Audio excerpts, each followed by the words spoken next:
wabarakatuh. Dengan selalunya kita sholawat dan salam dimanapun, di hari Jumat, di hari lain. Kemudian kita tingkatkan takwa, bersyukur kita. Mudah-mudahan syafaatnya Rasulullah itu menjadi penolong baik di dunia maupun di akhirat. Amin ya rabbal alamin. Kaum muslimin sidang jamaah Jumat yang dimuliakan Allah. Di dalam surat Al-Mu'minun Allah berfirman, Bismillahirrahmanirrahim. Hatta idza jaa ahaduhumul mautu qala rabbirji'uni la'alli a'malu shalihan fima taraktu kalla innaha kalimatun huwa qailuha wa min waraihim barzakhun ila yaumi yub'atsun. Shadaqallahul azim. Dengan nama Allah yang Maha Pengasih lagi Maha Penyayang, sehingga idza jaa ahaduhumul mautu, datanglah kematian kepada seseorang dari mereka. Dia berkata, Rabbi, ya Tuhanku, irji'uni, kembalikan aku, balikkan lagi aku ke dunia. Jadi orang yang sudah meninggal itu banyak juga permintaan rupanya. Udah meninggal pun masih mau balik ke dunia.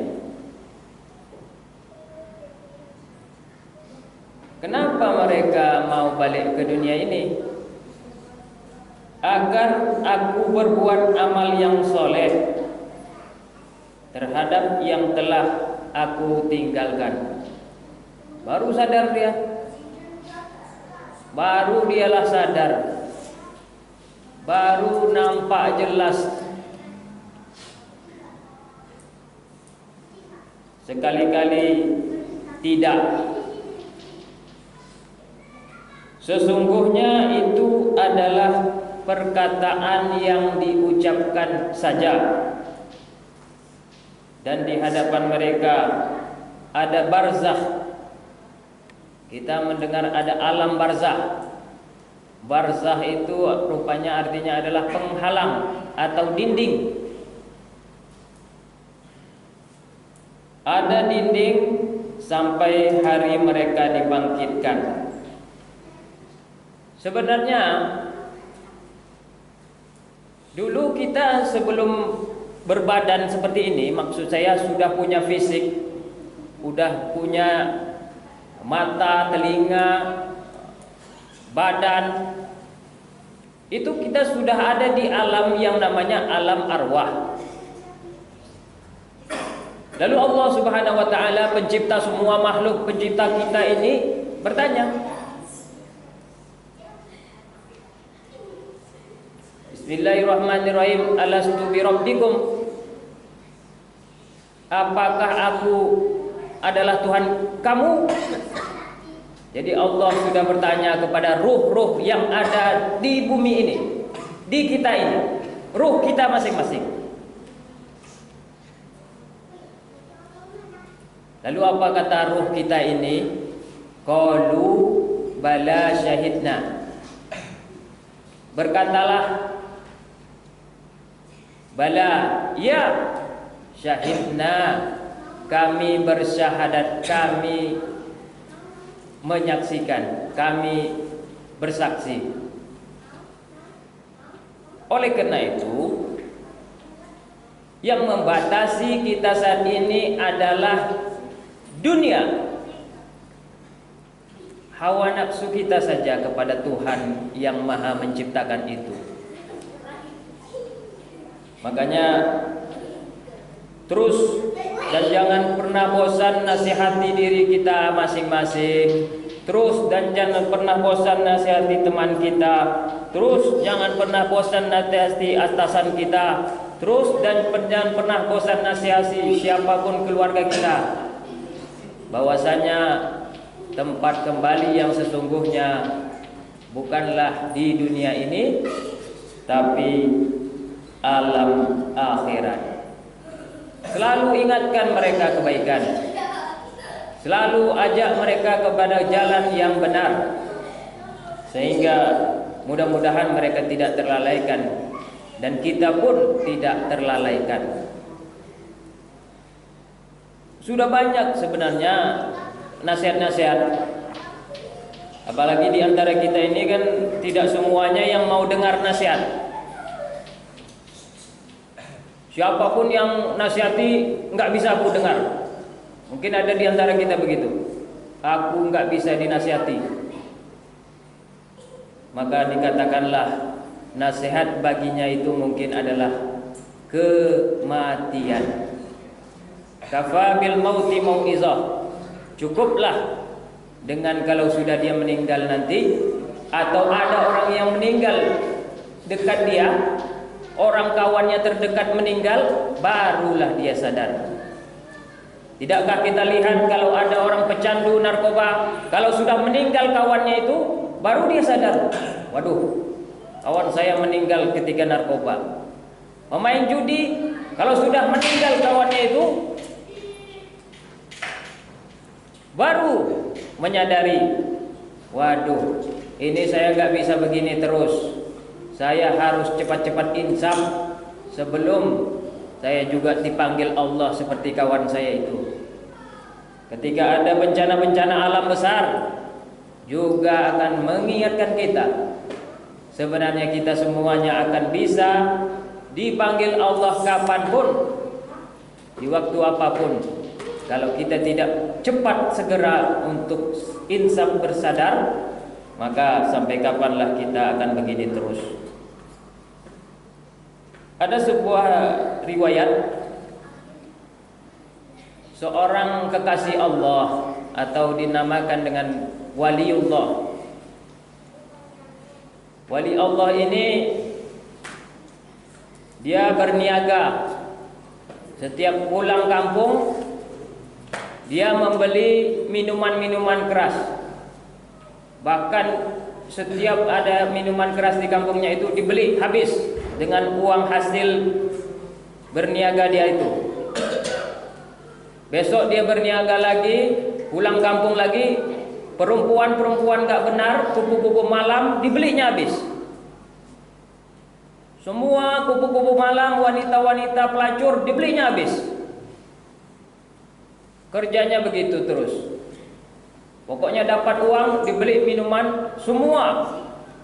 Mungkin sampai siapapun gak bisa pesan kalau dia memang sudah pulang kampung.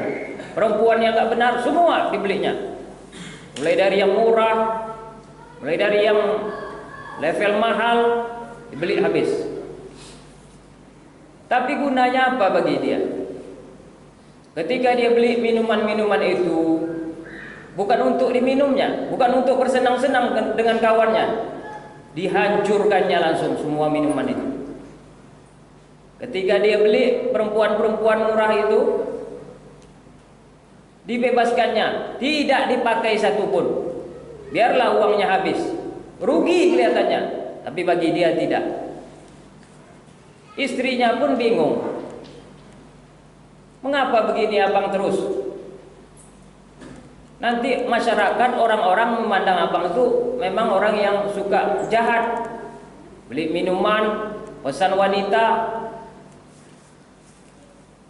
Semua masyarakat mengerti itu. Kalau dia pulang dari berniaga,